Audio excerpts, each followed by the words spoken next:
Hello guys, welcome back to my YouTube channel. स्वागत है आप सभी का हमारे यूट्यूब चैनल पर। तो आज के इस वीडियो लेक्चर में मैं आपको पढ़ाने वाला हूं most important one word substitution.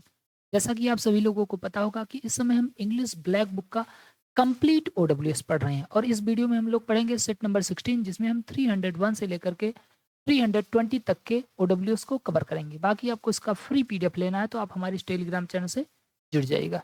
चलिए बिना टाइम वेस्ट किए वीडियो की शुरुआत करते हैं।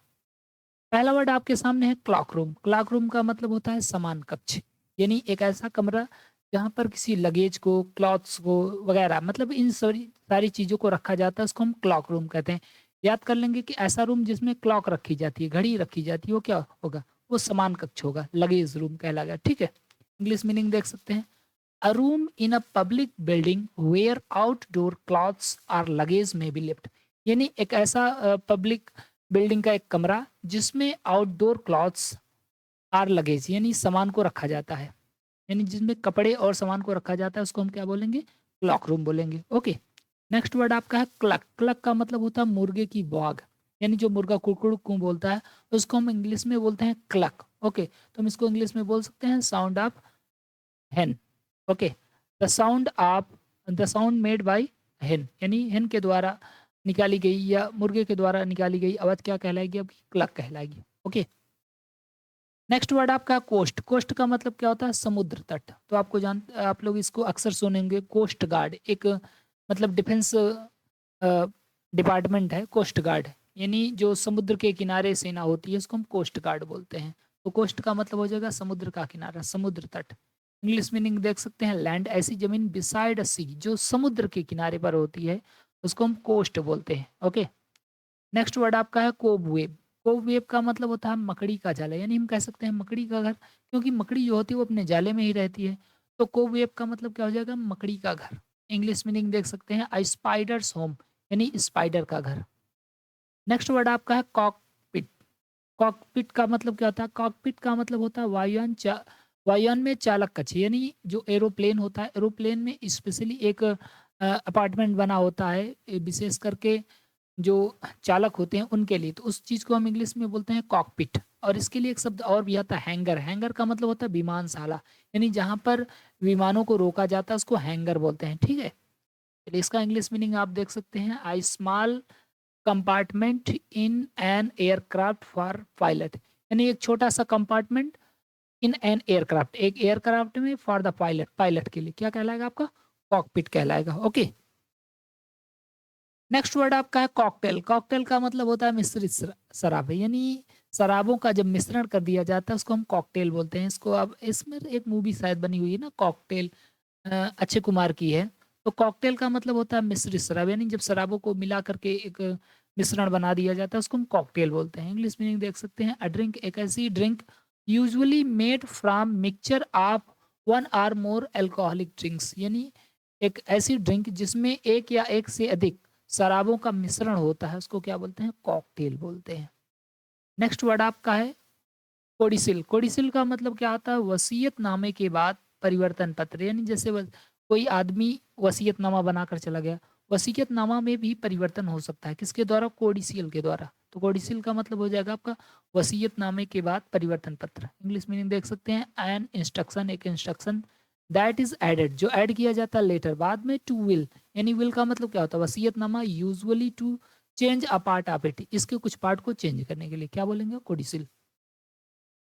नेक्स्ट वर्ड आपका है कुरैशियन। कुरैशियन का मतलब क्या हो जाएगा? कुरैशियन का मतलब हो जाएगा जोर जबरदस्ती। इंपॉर्टेंट वर्ड है। इंग्लिश मीनिंग देख सकते हैं यूज ऑफ फोर्स, यानी जबरदस्ती करना, अर्थ या धमकाना, टू गेट समन, किसी को, टू एग्री टू समथिंग, किसी चीज के लिए सहमत करने के लिए, जबरदस्ती किसी आदमी को कोई काम करने के लिए डराना, धमकाना, फोर्स करना क्या कहलाएगा? आपका कोरिशियन कहलाएगा। ओके, नेक्स्ट वर्ड आपका कॉफर। कॉफर का मतलब क्या होता है? तिजोरी। इसमें एक शब्द और भी है उसको चौफर लोग पढ़ते हैं ना, सी एच से होता है, वो भी कॉफर ही पढ़ा जाता है। उसका मतलब होता है किराए की गाड़ी चलाने वाला। इस कॉफर का मतलब तिजोरी होता है। इंग्लिश मीनिंग देख सकते हैं I strong box or small chest for holding valuables, यानी महत्वपूर्ण चीजों को रखने के लिए जो छोटा सा बॉक्स होता है मजबूत सा, उसको क्या बोलते हैं? कॉफर बोलते हैं। अगला आपका है कौफल। कौफल का मतलब होता है गुलामों का काफिला। तो इसको याद कर लेंगे, कौफल काफिला। इसका काफिला गुलामों का यानी स्लैब्स दासों का जो एक ग्रुप बना गया गया होता है उसको हम कॉफल बोलते हैं। इंग्लिश मीनिंग देख सकते हैं कलेक्शंस ऑफ स्लैब्स, स्लैब्स का यानी दासों का एक कलेक्शन संग्रह क्या कहलाएगा, कॉफल कहलाएगा। नेक्स्ट वर्ड आपका को इंसिडेंस, को इंसिडेंस का मतलब होता है संयोग बस या संयोग भी कह सकते हैं। तो इसको आप लोगों ने अक्सर सुना होगा, जैसे कहते हैं को इंसिडेंसली मतलब अचानक से, संयोग बस ऐसे बोलते हैं को इंसिडेंस, यानी किसी चीज से किसी चीज का अकस्मात हो जाना क्या कहलाता है आपका, को इंसिडेंट कहलाता है। A remarkable concurrence of event or circumstances without apparent casual connection, यानी मतलब बिना किसी स्पष्ट कनेक्शन की ही किसी चीज का घटित हो जाना क्या कहलाता है आपका, कोइंसिडेंस कहलाता है। ठीक है। अगला है आपका कुलीज, कुलीज का मतलब क्या होता है, कुलीज का मतलब होता है सहकर्मी, यानी ऐसे ऐसे आदमी, यानी ऐसे आदमी जो साथ में काम करते हैं उसको कुलीज कहते हैं। ओके, इसको याद कर लेंगे कि साथ में ही हम लोग कॉलेज में पढ़े और कॉलेज में साथ में पढ़ते पढ़ते अब हम लोग एक जगह एक ही डिपार्टमेंट में काम कर रहे हैं तो एक कुलीज कहलाएंगे। ओके, तो a person that work with at same place, यानी एक ऐसा आदमी जो काम करता है विद सेम प्लेस, एक ही स्थान पर, इन अ प्रोफेशन, एक प्रोफेशन में, आर बिजनेस या किसी कार्य में, व्यवसाय में, यानी एक ऐसा आदमी जो किसी एक ही बिजनेस में एक ही स्थान पर साथ में काम करता है। जो दो लोग हैं, जैसे मैं भी अगर किसी स्कूल में पढ़ा रहा हूँ, एक आदमी और भी है वहीं पढ़ा रहा है, तो हम दोनों क्या हो जाएंगे, हम दोनों कुलीज हो जाएंगे। ओके, इसको कलीज भी पढ़ा जाता है। नेक्स्ट वर्ड आपका कोलैक, कोलैक का मतलब क्या था, वार्तालाप, यानी बात का बतंगड़, ऐसे जैसे आपस में लोग बातें करते हैं तो उसको कोलैक कहते हैं। कोलैक को कॉल से याद कर लेंगे, कॉल करेंगे फिर उसके बाद हम बात करेंगे। इंग्लिश मीनिंग देख सकते हैं म्यूचुअल डिस्कोर्स, यानी पारंपरिक रूप से डिस्कोर्स करना, वार्तालाप करना क्या कहलाएगा, कोलैक कहलाएगा। नेक्स्ट वर्ड आपका है कोलोसस, कोलोसस का मतलब होता है विशाल मूर्ति, यानी एक बड़ी सी स्टैचू क्या कहलाएगी, कोलोसस कहलाएगी। इंग्लिश मीनिंग देख सकते हैं अगैग्नेटिक स्टैचू, यानी एक बहुत बड़ी विशाल प्रतिमा क्या कहलाएगी आपका, कोलोसस कहलाएगी। नेक्स्ट वर्ड आपका है कमोरेट, कमोरेट का मतलब क्या होता है स्मरण करना, यानी किसी चीज को मेमोराइज करना, किसी व्यक्ति को मेमोराइज करना क्या कहलाएगा आपका, कमोमरेट कहलाएगा। Okay, to keep a great person or event in people's memory, यानी किसी आदमी की याद में किसी इवेंट या किसी इवेंट की को मेमोराइज करना क्या कहलाएगा आपका, कॉमरेड कहलाएगा। अगला कमीशन, बहुत ही आसान सा वर्ड है। कमीशन का मतलब होता है दलाली, यानी जो लोग फालतू का पैसा खाते हैं वो कमीशन कहलाता है। किसी काम को करवाने के लिए जो आपसे एक्स्ट्रा मनी ले लिया जाए वो क्या, कमीशन कहलाता है। इंग्लिश मीनिंग देख सकते हैं। अच्छा, एक कमीशन दूसरा भी होता है, उस कमीशन का मतलब आयोग भी होता है, जैसे एसएससी स्टाफ सिलेक्शन कमीशन ना, लेकिन इस कमीशन का मतलब दलाली है। Money given to agent on sales. Okay, next word आपका है कंपेजियन, कंपेजियन का मतलब होता है दया या अनुकंपा, इंपॉर्टेंट वर्ड है कंपेजियन, बहुत ही इंपॉर्टेंट वर्ड है। एक तो सामान्य जो शब्द होता है उसको बोलते हैं काइंड ना, दयालुता, काइंडनेस कह सकते हैं, लेकिन ये इंपॉर्टेंट वर्ड होता है कंपेजियन, कंपेजियन का मतलब होता है दया, जिसके अंदर पैसन हो, ऐसे याद कर लेंगे, जिसके अंदर पैसन हो किसी चीज की, किसी के ऊपर दया करने की, कंपेजियन कहलाएगा। To have a strong feeling, एक स्ट्रांग फीलिंग है आप सिंपैथी, सिंपैथी का मतलब सहानुभूति, सहानुभूति की स्ट्रांग फीलिंग है। With a desire to help, यानी किसी की इच्छा किसी की हेल्प करने की इच्छा से, जिसके अंदर किसी की मदद करने की इच्छा से एक सिंपैथी होती है, उसको हम क्या बोलते हैं, कंपेजियन बोलते हैं, दया या अनुकंपा। नेक्स्ट वर्ड आपका इंपॉर्टेंट है कंपैट्रियट्स, कंपैट्रियट्स का मतलब होता है स्वदेशी, यानी एक ही देश का क्या कहलाएगा, स्वदेशी कहलाएगा। कोई चीज अपने देश का ही है तो क्या कहलाएगा, स्वदेशी कहलाएगा। People who belong to the same country, ऐसे लोग जो एक ही देश से बिलोंग करते हैं वो क्या कहलाएंगे आपके, कंपैट्रियट कहलाएंगे।